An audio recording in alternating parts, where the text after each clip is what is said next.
Estos pequeños relatos nos aclararán bastantes dudas sobre lo que era nuestra nación. Cada uno de estos gobiernos marcó un antes y un después en la historia de la República Dominicana desde 1900 hasta 1930. Por eso, mis compañeras y yo nos tomamos este espacio para orientarlos sobre el gobierno de Ulises Geró, Ramón Cáceres y el dictador Rafael Leónidas Trujillo. Para dar inicio al tema, les voy a hablar sobre la dictadura de Ulises Gerón, conocido como Lilith. Y para ello nos vamos a enfocar en la sociedad dominicana en tiempo de su gobierno y en las transformaciones económicas que surgieron en el país.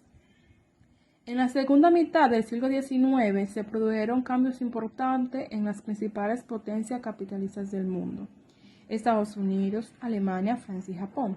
Se proponían aumentar la cantidad de territorios controlados por las mismas en las cuales podían colocar sus productos y obtener materia prima para desarrollar sus industrias.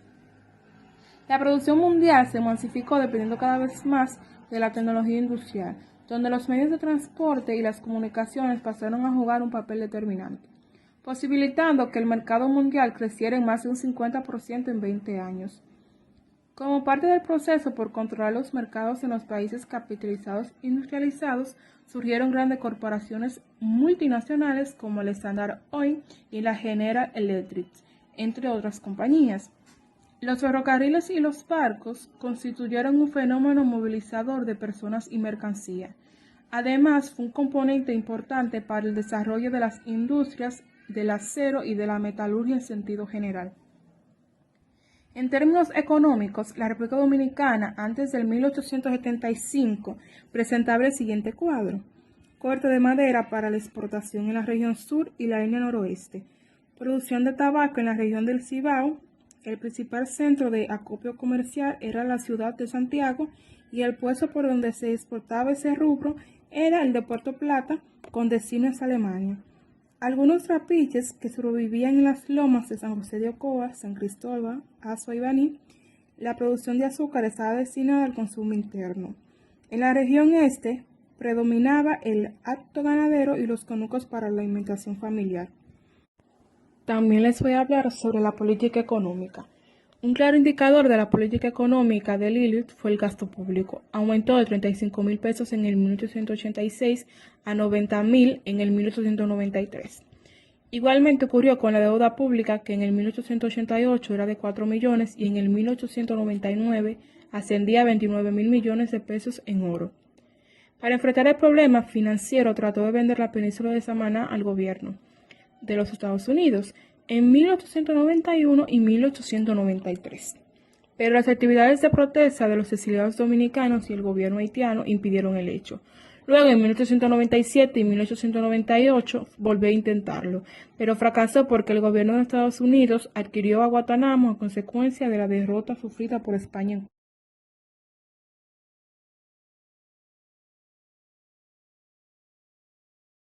Ramón Cáceres. Ese gobierno se preocupó por desarrollar las obras públicas importantes para la modernización del país, como ocurrió con las carreteras. Construyó varios tramos hacia el sur y el norte del país. Inició la construcción del tramo Moca-Santiago del ferrocarril existente. Su dependencia con los Estados Unidos era tan fuerte que para los trabajos públicos se contemplaba en la convención que el gobierno estadounidense ofreciera financiamiento a las obras y además un ingeniero que encargaría de dirigir dichas obras. La oposición a las negaciones de Cáceres con los Estados Unidos fue creciendo. Sus opositores no le dieron tregua y empezaron los ataques muy temprano. Para responder a ello, una de las primeras medidas fue la reconstitución del ejército, creando dos importantes cuerpos, la Guardia Nacional y la Guardia Republicana. Esta fue la famosa Guardia de Moon. En lo económico, se tomaron medidas para estimular la inversión estadounidense, como las leyes relacionadas con la propiedad de la tierra, el cultivo de frutos para exportación y la ley de franquicias. Las concesiones de Ramón Cáceres a la empresa estadounidense incluían que los inversionistas recibían exención de pago de impuestos concesiones de tierras, así como el derecho a importar mano de obra extranjera para abaratar el costo de producción. Ese periodo de gobierno fue el mejor momento para que las compañías estadounidenses fueran azucareras del corte de madera o comerciales. Se aprovecharán para instalarse e incrementar sus negocios en el país.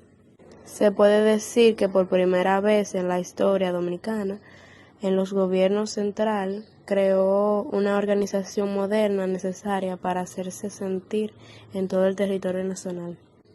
A Ramón Cáceres se le llamaba anticaudillo, porque surgió como un caudillo militar en las luchas caudillistas de principio del siglo, y sin embargo al llegar al poder se propuso eliminar al sistema caudillista.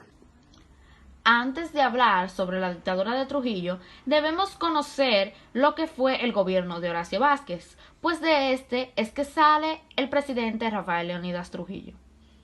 2 años después de Vázquez encontrarse en el poder, sus seguidores y él mismo comenzaron a promover la idea de extender el periodo presidencial a 6 años, aunque la Constitución de esa época establecía que eran 4 años.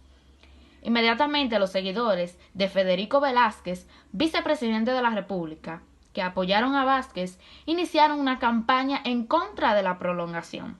Sin embargo, Vázquez logró su propósito de gobernar hasta el 1930.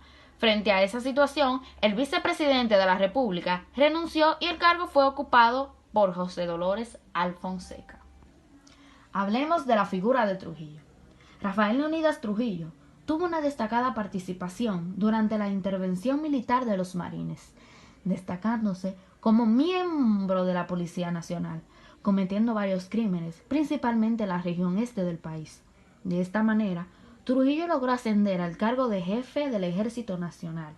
Esa posición fue aprovechada para enriquecerse a través del sistema de compra y venta del ejército y proyectarse como líder político.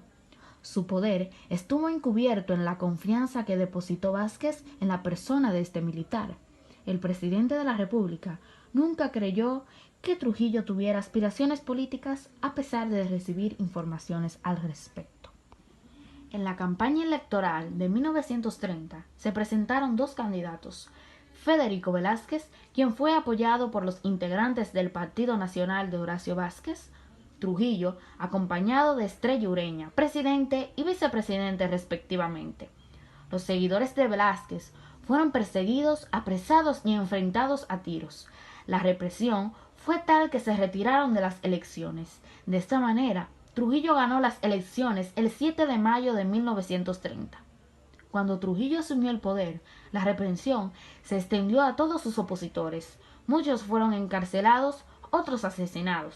La banda La 42 fue la responsable de estas acciones de violencia.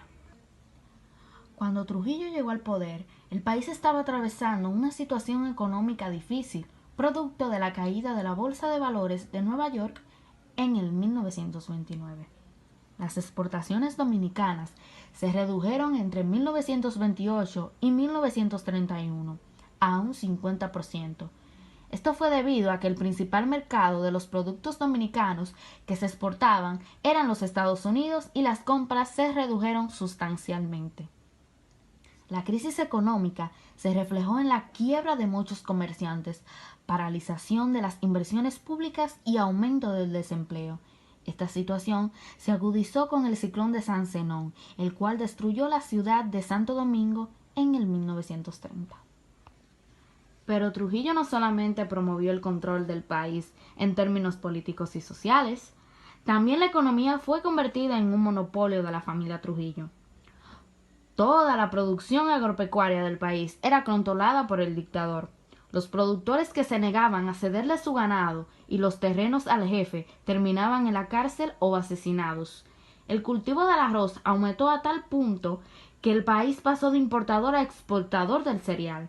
Los préstamos ofrecidos por el Banco Agrícola e Industrial y los diferentes canales de riesgo construidos por el gobierno incidieron en la propagación del grano.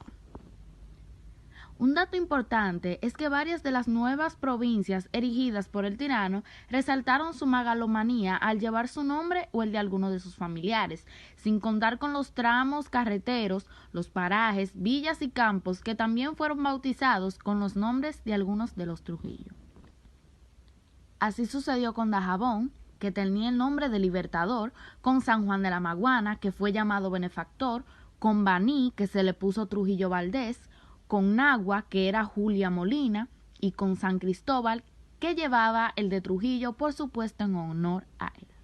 Otras de las provincias conformadas durante la tiranía trujillista fueron Monseñor Meriño, actual Monteplata, Bauruco, San Rafael y ahora Elías Piña, La Romana, Santiago Rodríguez y Maní, cuyo nombre fue cambiado por el de Nueva Era y posteriormente por Independencia. Culminando con la muerte de Trujillo, el régimen atravesaba una crisis generalizada en 1960. Los Estados Unidos, interesados en salir de Trujillo, aunque no del trujillismo, por lo que aplicaron la frase trujillismo sin Trujillo, siempre cuidándose de que la muerte del gobernante no provocara el surgimiento de otra Cuba en República Dominicana. Entre algunos seguidores del dictador también se vislumbraba la posibilidad de eliminarlo.